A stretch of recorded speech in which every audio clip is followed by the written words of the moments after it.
오순절입니다. 유대력은 오순절이지요. 4, 7, 7이 49 이렇게 해서 오순절은 50일째 되는 오순절을 말씀하시죠.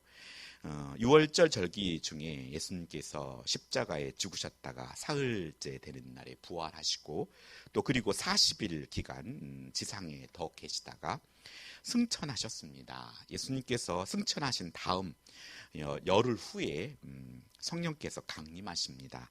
그러니까 정확하게 내일 목요일이 예수님의 승천 기념일입니다. 구약에도 하나님께서 죽음을 맛보지 않고 데려간 사람이 에녹과 엘리야입니다. 죽음은 죄에 대한 결과인데 에녹과 엘리야는 그 죽음 없이 하나님께서 데려가셨습니다. 또 성경에도 마지막 때 주님의 나팔수가 있을 때 휴거 하나님께 들림으로 인해서 그때 있는 사람은 죽음을 맛보지 않고 하나님께 주님이 오실 그때 우리도 들림을 받는다고 말씀하십니다. 우리 앞에 죽음이라는 것은 큰 두려움이지만 죽음 없이 하나님께서 데려가는 그들이 참으로 부럽기는 합니다. 오늘 성경은 에녹이 하나님과 동행하더니 라고 성경은 표현합니다. 하나님이 그를 데려가심으로 세상에 있지 아니하였더니 라고 말씀하고 히브리어서 11장 5절에는 믿음으로 에녹은 죽음을 보지 않고 옮겨졌으니 하나님이 그를 옮기심으로 다시 보지 아니하였느니라. 그는 옮겨지기 전에 하나님을 기쁘시게 하는 자라 하는 증거를 받았느니라 라고 말씀합니다. 에녹은 하나님과 동행했고 또 하나님을 기쁘시게 하는 삶을 살았습니다. 에녹은 무두셀라를 낳고 난 이후 300년을 하나님과 동행하였습니다. 우리가 알듯이 무두셀라는 969살을 거의 1000년 가깝게 산 사람입니다. 에녹 시대에 하나님은 이 땅에 물로 세상이 멸망할 것을 예고하셨습니다. 그리고 1000년 가깝게 지난 후에 노아 시대 때 세상을 물로 멸하시죠. 이 무두셀라라는 것은 결국 이 말은 하나님께서 무두셀라가 죽고 난 다음에 심판이 있을 것이다 라는 내용이 그 무두셀라 이름의 의미입니다. 창을 든 아들 심판을 말하고 있습니다. 에녹은 무두셀라를 낳고 난 이후 그렇게 하나님과 동행했는데 이 동행했다는 말은 하나님과 함께 걸어갔다 이런 표현입니다. 하나님과 동행하는 조건은 하나님과 뜻이 같아야 한다는 것입니다. 뜻이 맞아야 같이 가는 것이죠. 그래서 하나님과 동행한다는 의미는 하나님의 뜻과 일치하는 삶을 살아간다는 것입니다. 달리 말하면 하나님의 말씀에 자신의 삶을 조종하고 변화시키는 삶을 말하고 있습니다. 우리가 매일 새벽마다 말씀을 묵상합니다. 말씀을 묵상함의 첫 번째는 하나님이 어떻게 말씀하시느냐, 하나님의 말씀에 그날 주신 하나님의 말씀의 거울 앞에 자신을 먼저 비추어 보는 것입니다. 하나님이 어디 있는가를 먼저 확인하고 내가 하나님이 원하신 그 자리로 이동하는 것을 적용이라고 합니다. 하나님이 어디에 있는지 확인하지 않고 그냥 내 마음대로 적용하면 그것은 잘못될 수 있기 때문입니다. 하여서 항상 하나님이 어디 있는지가 중요합니다. 오늘 이런 삶은 오늘날에 특히 중요합니다. 왜냐하면 오늘날은 자신이 하나님의 말씀에 맞추기보다는 하나님의 말씀을 자신의 삶에 맞추기 때문입니다. 하나님의 말씀을 자기 중심적으로 해석해서 자기의 생활을 합리화하기도 합니다. 이것은 하나님과 동행하는 생활이라고 할 수 없습니다. 하나님 말씀을 따라 삶을 바꾸는 것이 아니라 우리의 삶에 따라 하나님의 말씀을 바꾸는 시대가 도래되었습니다. 히브리서 저자는 믿음 없이는 하나님을 기쁘시게 하지 못한다고 말씀하고 있습니다. 그러니까 에녹이 하나님을 기쁘시게 하는 삶을 가능케 한 것은 그것은 믿음이었다는 것입니다. 우리가 믿어야 할 믿음은 내용은 두 가지로 설명합니다. 하나는 하나님이 계시는 것을 믿는 것이고 또는 하나는 하나님은 자기를 찾는 자들에게 상 주심을 믿는 것입니다. 이 사실을 믿는다면 에녹처럼 하나님을 기쁘시게 하는 삶으로 우리의 가정과 교회와 사회에서 표현되게 되어 있습니다. 하나님의 뜻이 무엇인지 분별하고 그 말씀을 지배를 받으며 자신을 변화시키고 또 자신과 교제하거나 자신의 주변에 있는 사람을 복되게 만들어 나가는 것입니다. 결국 우리가 예수 그리스도를 믿고 이 땅에서의 삶은 성화되어가는, 성장하는 삶을 살아야 하는 것입니다. 성장한다는 것은 쉬운 일이 아닙니다. 왜냐하면 우리가 학교에 가서 공부하는 것을 좋아하는 사람은 그리 많지 않기 때문입니다. 하지만 공부하지 않으면 성장할 수 없습니다. 하나님이 계신 것과 하나님이 자기를 찾는 자들에게 상 주시는 분이심을 믿는 믿음은 이 일을 할 수밖에 없도록 우리를 만듭니다. 에녹이 믿음으로 말미암아 죽음을 보지 않고 하늘나라로 옮겼다는 것은 믿음의 궁극적인 결과가 어떠한 것인가를 우리에게 보여줍니다.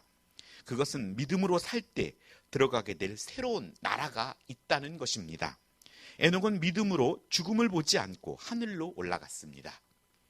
이것은 이 세상 외에 영원히 살 수 있는 하나님 나라가 있다는 것입니다. 에녹의 아들인 무두슬라의 뜻은 아까도 말했지만 죽으면 세상에 심판이 있을 것이라는 의미입니다. 무두슬라가 죽고 노아의 홍수 심판 이전에 하나님은 그를 데려가셨습니다. 우리는 다시 오실 예수님을 기다리며 살아갑니다. 예수님께서 재림하시는 날, 예수님을 믿고 따랐던 우리에게는 그날의 최후의 승리의 날일 것이고, 예수님을 따르지 않는 자들에게는 최후의 심판의 날이 될 것입니다. 오늘 본문 가운데 예수님의 승천에 대한 내용은 9절에 아주 간략하게 한 절 묘사되어 있습니다. 그 광경을 목격한 제자들은 오늘 10절에 덧붙입니다. 제자들이 목격했던 예수님의 승천 광경은 사람이 가히 표현할 수 없을 정도로 신비롭고 놀라운 광경이었을 것입니다. 제자들은 하늘로 사라지신 예수님을 다시 나타나지 않을까 생각하면서 하늘을 계속 쳐다보고 있었을 것입니다. 많은 이들이 보는 가운데 예수님이 그 앞에서 무슨 마술과 뭐처럼 하늘로 붕 올라가셔가지고 눈에 보이지 않을 때까지 아마 하늘을 다들 쳐다보고 있었겠지요. 오늘 예수님께서는 제자들이 자신의 재림에 대해 여러 번 말씀하셨습니다. 그때 인자가 구름 타고 큰 권능과 영광으로 오는 것을 사람들이 보리라 라고 말씀해 주셨죠. 그때 오늘 11절에 천사들이 한 말은 예수 그리스도께서 제자들에게 이미 말씀하셨던 재림의 예언을 상기시켜주는 것이었습니다. 오늘 저는 예수님의 승천이 우리에게 주는 교훈을 세 가지로 한번 전하려 합니다. 첫째는 예수님의 승천이야말로 예수님께서 하나님의 아들이심을 보여주는 가장 명백한 증거였다는 것입니다. 베드로는 사도행전 2장 34절로 36절에 예수님의 승천이 예수님께서 주와 그리스도 되심을 성부 하나님께서 확증하신 사건이라고 설명하고 있습니다. 예수님께서 하늘로 가셨다는 것과 하나님 보좌 우편에 앉아 계시다는 것은 저 멀리 떠나신 것이 아니라 만유를 통찰하는 온 세상을 내다볼 수 있는 스테반이 본 하나님의 보좌 우편에 들어가셨다는 것입니다. 오늘 우리에게도 성령 하나님을 통하여서 우리가 느끼는 보는 모든 것을 우리 하나님도 함께 보고 느끼고 계시지만 우리 예수님께서도 하늘 보좌 우편에 계셔서 우리를 보고 있다는 사실입니다. 주무시지도 아니하시고 우리를 지켜보고 있다는 사실입니다. 그래서 이제 모든 만물이 예수님의 다스림에 순복할 수밖에 없습니다. CCTV가 설치되면 범죄율이 준다고 합니다. 어디 이렇게 살펴보면서 CCTV가 없나 하고 살펴보는 것이죠. 도둑들도 낮보다는 밤에 이렇듯이 보이지 않는 공간에서 우리는 죄를 짓기 쉽습니다. 그렇듯이 오늘 주님께서 우리를 불꽃 같은 눈동자로 우리를 지켜보고 계시고 우리의 마음까지도 감찰하고 계시다는 의식, 실제로 그리하는데 그런 의식을 갖고 사는 자들이 성숙한 자입니다. 오늘 사도신경에서도 우리가 고백하는 대로 예수님의 동정녀 탄생과 십자가의 죽으심과 장사한 지 사흘 만에 부활하시고 승천하시고 하나님 우편에 앉으시고 그리고 예수님의 재림을 우리는 믿어야 합니다. 예수님의 승천은 성부 하나님의 계획이며 또 승천으로서 예수님이 주와 그리스도이심과 또 하나님의 아들이심을 명백하게 증거하고 있는 것입니다. 그러므로 우리는 승천하신 예수님을 만왕의 왕이요 또 만주의 주로 믿어야 합니다. 그리고 그 믿는다는 것은 삶으로 나타나야 한다는 것입니다. 우리도 어려운 고난의 순간에 하늘이 열리고 예수님께서 하늘 보좌 우편에 서신 것을 볼 수 있기를 바랍니다. 스데반은 그 죽음에 돌이 날아오는 그 상황 가운데에서도 그가 눈을 들어 주님께서 하늘 보좌 우편에 서서 자신을 보고 있는 걸 보고 그 감격과 그 영광의 보좌 앞에 날아오는 돌멩이보다도 주님에 대한 영광이 감탄하고 그는 그렇게 순교하였습니다. 순교는 아무나 할 수 있는 일이 아니라 진실로 영광의 보좌를 바라볼 수 있는 자에게 허락하신 특권일 것입니다. 하늘 보좌에서 우리를 보고 계시고 또 우리를 위해 기도로 응원하시며 동행하신다는 사실을 믿고 힘을 내시기 바랍니다. 또한 예수님의 승천 둘째 의미는 이 땅에 있는 성도와 교회의 사명이 분명하게 드러났다는 것입니다. 즉 예수님께서 제자들을 이 땅에 놓아두고 하늘로 가신 것은 제자들을 유기한 것이 아니라 제자들에게 거룩한 사명을 부여하신 것입니다. 이제 우리에게 그 바톤이 넘겨졌습니다. 누가복음 24장 50절로 51절에는 예수님께서 두 손을 들고 축복하시며 승천하는 모습을 그립니다. 이 축복은 예수님께서 위임하신 사명에 충성한 자들에게 주신 축복입니다. 그러므로 예수님의 승천은 예수님께서 제자들과 또 교회의 거룩한 일을 맡기신 일종의 위임식 내지는 파송식으로 보아도 무방합니다. 우리가 오후 예배를 드리고 조금은 어색하지만 파송의 예배를 드리고 삶으로 파송된 자입니다. 우리가 우리에게 위임을 받고 또 이번에도 새로운 이전의 대통령이 물러가고 또 새로운 대통령이 서서 새로운 정부를 또 구성하고 이끌어 가듯이 오늘 우리에게도 주님께서 하늘로 오르시면서 제자된 또 하나님의 자녀된 우리에게 이제 그 일을 우리에게 맡기셨다는 것입니다.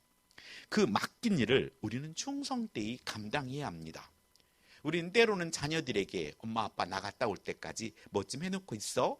이렇게 간단하게 자녀들이 할 수 있을 만한 일들을 맡기지 할 수 없는 일을 맡기진 않습니다. 그래놓고 돌아왔을 때 그것을 깨끗이 잘 해놓고 서툴지만 해놓았을 때는 우리는 잘했다고 칭찬을 합니다. 하지만 손도 안 대고 깜빡 잊었어 내지는 딴 일을 하고 있으면 조금 서운하겠죠. 왜 하겠다고 해놓고 안 했니? 라고 말할 수도 있고, 그렇듯이 오늘 우리에게 하나님께서 맡겨진 일들을 우리는 충성되이 감당하며 맡기셨다는 일입니다. 그래서 우리는 사명을 위임받은 제자들이고 또 교회는 이제 그리스도의 대사요 하늘나라의 대사가 되었다는 것입니다. 이 일을 하지 않는 것은 직무유기입니다. 할 수 있도록 권세도 주셨고 권능도 주셨다는 것입니다. 이것을 믿음으로 행해야 합니다. 예수님께서 승천하시면서 제자들과 교회에 맡긴 일은 3절에 하나님 나라의 일입니다. 예수님께서 승천하신 후 승천하기까지 40일 동안 제자들에게 나타나셨습니다. 그 말씀의 핵심의 주제가 하나님 나라의 일이었습니다. 예수께서 사도들에게 말씀하신 하나님의 나라 일이라는 것은 이스라엘의 회복의 때에 그 기한은 아버지 하나님께서만 아시는 일이고, 그리고 그러므로 너희들의 관심을 기울여야 할 것은 그것은 제자들의 관심은 결국 하나님 나라 일에 관심을 가지라고 말씀하고 있습니다. 그 일은 오늘 8절에 오직 성령이 너희에게 임하시면 너희가 권능을 받고 예루살렘과 온 유다와 사마리아 땅끝까지 이르러 내 증인이 되리라 하시니라. 이것이 하나님께서 우리에게 맡겨진 일입니다. 이 말씀은 예수님께서 명령으로 준 것이 아니라 제자들에게 준 약속입니다. 이 마지막 약속은 예수님께서 제자들을 당신의 증인으로 삼으실 것을 약속하고 있습니다. 그런데 제자들은 증인이 되게 하셔서 예수님께서 이루고 싶으신 일이 무엇인가? 그것은 이스라엘뿐 아니라 온 세상이 회복되는 일입니다. 예루살렘과 온 유대와 사마리아 땅끝까지 회복되는 일입니다. 오늘 우리가 말하는 이 땅끝이 저 오지의 아마존을 말하는 것이 아니라 오지의 아마존에서 보면 우리 대한민국이 땅끝일 수 있고 우리가 처해진 그 곳이 땅끝입니다. 우리가 기도하고 있고 소원하고 있고 또 우리가 복음을 증거하여서 전도하고 싶은 그곳이 땅끝입니다. 그러므로 예수님과 하나님의 최고 관심사는 온 세상이 회복입니다. 이스라엘 정도가 아니라 온 세상이 하나님의 나라로 회복되는 것과 또 그것이 바로 예수님의 소원입니다. 저는 지난 며칠인가 TV를 봤더니 작곡가며 편곡자인 돈 스파이크라는 사람, 돈 스파이크 맞죠? 그 사람이 유명하게 노래 편곡도 잘했는데 큰 고깃집을 내어서 크게 장사를 하는 것을 보았어요. 그 사람 음식점에 가려면 한 달 전에 예약을 해야 한대요. 한 달 전에. 그 음식점에 음식을 만드는데 자신이 노래를 작곡하는 것과 음식을 만드는 일이 비슷하다는 거예요. 재료를 가지고 음식을 만들어서 감동을 주는 것과 또 재료를 가지고 곡을 만들어서 또 회중들에게 감동을 주는 일. 그래서 고기를 어느 곳에 가서 한 달, 몇 달 동안 정말 안 다녀본 데 없는데 그 음식을 먹고 고기를 구워서 음식을 만들기 시작하는데 사람들이 그곳에 어느 날 한 3, 4일이 지났는데 줄이 보이지 않을 정도 서서 그 사람이 딱 행여기는 와가 아니라 저 사람 못 먹고 갈 텐데 그래서 그 뒤로 예약제를 했다는 거예요. 그래서 그곳에 예약을 하려면 한 달 전에 예약을 해야 그 고기를 먹는다는 거예요. 그걸 보면서 하나님 나라의 말씀에 하나님의 말씀을 사모하는 것, 또 이 모든 것에 큰 도전이 되었던 기억이 있습니다. 하나님께서 이 세상의 회복을 위해 결정적으로 행하신 일은 자기 아들 예수 그리스도를 보내신 일입니다. 죽음이 지배하던 만물에 생명을 불어 넣어 주셨습니다. 주님이 죽으심으로 말미암아 또 부활하심으로 말미암아 우리에겐 부활의 첫 열매가 되어 주셨고 우리에게 구원의 길을 열어 주셨습니다. 그래서 예수님 때문에 새 시대가 도래되었습니다. 그런데 만물의 회복은 반드시 한 사람 한 사람의 회개로부터 시작된다는 것입니다. 너가 회개해야 되는 것이 아니라 내가 회개할 때부터 시작된다는 것입니다. 그래서 예수님께서 공생애를 시작하시면서 제일 처음 선포하신 말씀이 회개하라 천국이 가까워왔느니라 라고 말씀하시는 것입니다.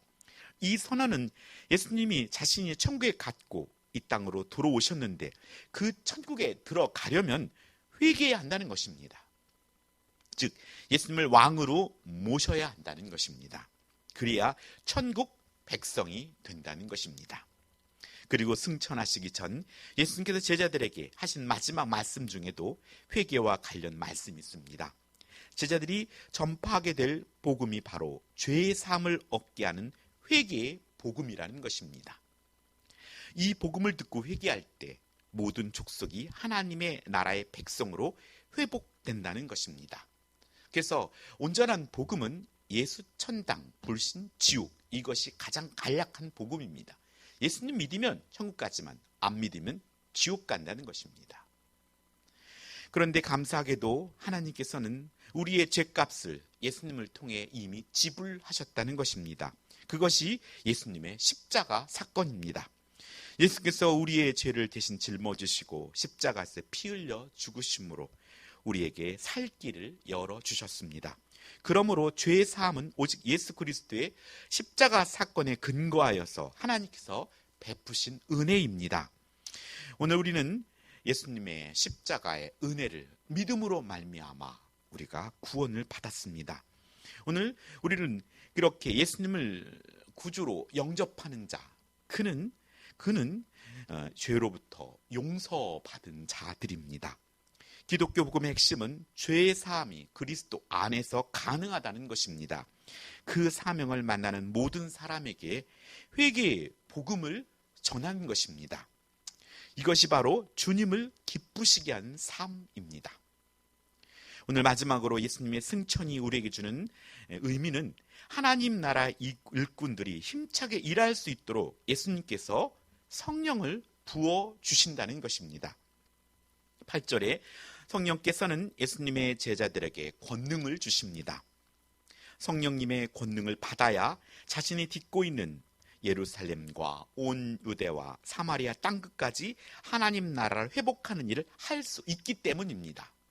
오늘 점차적으로 예루살렘과 온 유다와 사마리아 땅끝, 그것은 어떤 의미에서 우리가 복음을 전하기 가장 쉬운 사람, 어린이, 아니면 우리가 만만한 사람부터 점차 어려운 그 땅끝까지 이룰 수 있게 된다는 것입니다. 그렇기 때문에 오늘 우리들도 성령을 의지하여서 우리에게 처해진 우리가 할 수 있는 그것부터 차곡차곡 시도를 해야 한다는 것입니다. 그러므로 사도들에게 우선적으로 필요한 것은 예수님께서 약속하신 대로 성령으로 세례받는 일입니다. 성령의 충만함을 받는 일입니다. 성령으로 세례받기 위해서는 그들은 예수님의 분부대로 예루살렘을 떠나지 말고 성령님의 강림을 사모하고 기다려야 했습니다. 열흘쯤 지났을 때 예수님께서 약속하신 성령께서 그들 가운데 충만히 부어주셨습니다. 그래서 사도들은 예수님처럼 성령의 권능으로 힘차게 하나님 나라 일을 할 수 있게 된 것입니다. 베드로와 예수님의 제자들은 성령을 받기 이전에는 그들은 예수님이 붙잡혀가는 모습을 보고 그 환경과 상황 속에서 도망치고 또 부인하는 데 급급했습니다. 하지만 그들이 성령의 충만함을 받을 때 그들은 하나님의 힘을 능력 있게 감당했던 것을 볼 수 있습니다. 그러므로 예수님께서 승천하셔서 하신 가장 중요한 일은 예수님께서 제자들에게 약속하신 대로 아버지 하나님께 성령을 받아서 우리에게 성령을 보내주신 사건입니다. 그런데 이 성령님을 내주하는 사도들에게만 주신 특권이 아니라 오순절에 예루살렘에 다락방에서 모였던 120여 명의 제자들에게 임하신 그 성령은 오늘도 계속 우리에게 오고 보내시고 있다는 사실입니다. 이유는 성령께서 거해야 할 사람들이 땅에 여전히 남아있기 때문입니다. 에녹을 통하여서 노아 이후에 물로 세상을 심판하시겠다는 그 말씀을 하신 지 거의 1000년 후에 하나님은 물로 세상을 심판하셨습니다. 그렇듯 하나님이 무두셀라라는 그 사람이 살아있을 969년을 기다리셨습니다. 그것은 한 영혼이라도 더 구원하시고자 하는 하나님의 은혜요, 하나님의 사랑입니다. 그래서 예수님께서는 지금도 하나님 보좌 우편에 하시는 일은 우리를 위해 중보하시고 또 성령님을 우리 사는 이 땅 이곳저곳에 내려 보내시는 일을 하고 있습니다. 오늘 성령이 비같이 우리에게 내려지고 있습니다. 목적은 세상의 회복과 하나님 나라의 완성을 위해 예수님의 제자들을 진리의 권능으로 무장시키시기 위함입니다. 하늘에서 우리를 무장하는 성령이 내리고 있습니다. 사모함으로 그것을 우리 것으로 만들어야 합니다. 예수님은 승천의 성령의 시대를 여는 분기점이 된 것입니다. 그러므로 예수님의 승천 사건은 예수님의 십자가와 더불어 부활 사건과 더불어서 복음 시대, 성령 시대, 교회 시대를 여는 분수령의 역할을 했다고 보아도 좋을 것입니다. 또한 성령님의 오심과 우리의 기도가 아주 밀접한 관계가 있음을 강조하고 있습니다. 오늘의 본문에 이어 그 다음 단락에를 보면 예수님의 승천을 목격한 제자들이 예루살렘에 돌아와서 즉시 한 일이 있습니다. 그것은 바로 기도였습니다. 그것은 한자리에 모여 함께 전혀 기도에 힘썼다는 것입니다. 그랬더니 그들이 처음 한 것이 그들의 12제자 중에 한 사람을 뽑는 일이었고, 제자를 하면서 그 교회, 그 공동체에 가장 필요한 것이 무엇인지 하나씩 이루어 나갔다는 것입니다. 그랬더니 몇 날이 못되어 성령께서 그들 가운데 강림하셨습니다. 성령의 강림 약속과 기도의 중요성을 말씀하고 있는 것입니다. 너희들은 내가 보낼 성령을 받기 위해 기도하라는 것입니다. 지금까지는 내 이름으로 기도하지 않았지만 이제부터는 내 이름으로 하나님 아버지께 기도하라. 그러면 내가 하늘에서 듣고 너희들에게 가장 소중한 성령님을 보내줄 것이다. 그리고 그 성령께서 너희들에게 임할 때 너희들은 권능을 받아 하나님 나라의 위대한 일꾼이 될 것이며 점점 세상이 하나님 나라로 회복될 것이라고 말씀하는 것입니다. 히브리서 기자는 성도와 교회를 향해 승천하신 예수님의 이름으로 하나님 아버지께 나아가 담대하게 기도할 것을 촉구하고 있습니다. 사랑하는 성도 여러분, 승천하신 예수님께 하나님 보좌 우편에 앉으셔서 성도와 교회의 합심 기도를 듣고 더 좋은 것으로 성부 하나님께 아뢰고 계시다는 것입니다. 그래서 성도와 교회는 기도한 것보다 훨씬 더 좋은 것을 응답받도록 하신다는 것입니다. 그 응답 중에 최고의 응답이 바로 성령님의 충만한 임재와 능력입니다. 예수님의 승천은 예수님이 주와 그리스도와 하나님의 아들이심이 더욱 명백하게 드러나는 사건입니다. 예수님의 승천은 만나는 모든 사람에게 회개의 복음을 전하는 것입니다. 예수님의 승천은 하나님 나라의 일꾼이 힘차게 일할 수 있도록 예수님께서 성령을 부어주셨다는 것을 깨닫게 합니다. 승천하신 예수님은 다시 오실 것입니다. 우리가 읽었던 것처럼 분명하게 올라가신 그 모습 그대로 다시 오신다고 약속해 주셨습니다. 다시 오실 때까지 우리는 성령의 충만함으로 힘차게 일하기 위해 우리는 구하고 찾고 두드려서 구하는 이마다 받을 것이요 찾는 이는 찾아낼 것이요 두드리는 이에게는 열리는 복이 재건남스럽게 온 성도와 오늘 예배에 참여한 성도 여러분에게 임하기를 예수님의 이름으로 축복합니다. 기도하겠습니다. 아버지 하나님 감사드립니다. 우리는 예수님의 승천 이유를 살아가고 있습니다. 우리에게 성령이 임하셨고 이제 우리에게 예수님께서 새로운 시대가 도래되었다고 우리에게 말씀하십니다. 새로운 시대에 맞는 새 신분에 맞는 삶을 살아가게 해주시옵소서. 예전으로 돌아가려는 우리의 모습이 아니라 이제 주님이신 권능과 권세를 가지고 승천 이후 성령의 시대를 살아가는 저희들의 삶이 되게 하여 주시옵소서.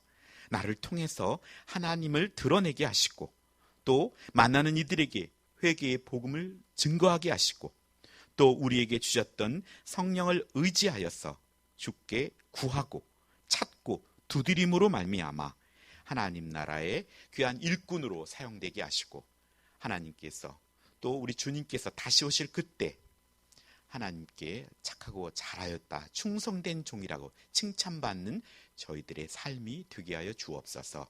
무엇보다도 하나님께 나와 간구함으로 말미암아 성령의 충만한 또 하나님의 지혜를 가지고 승리하는 저희들의 삶이 되게 하여 주옵소서. 감사드리며 우리 주 예수님의 이름으로 기도드립니다. 아멘.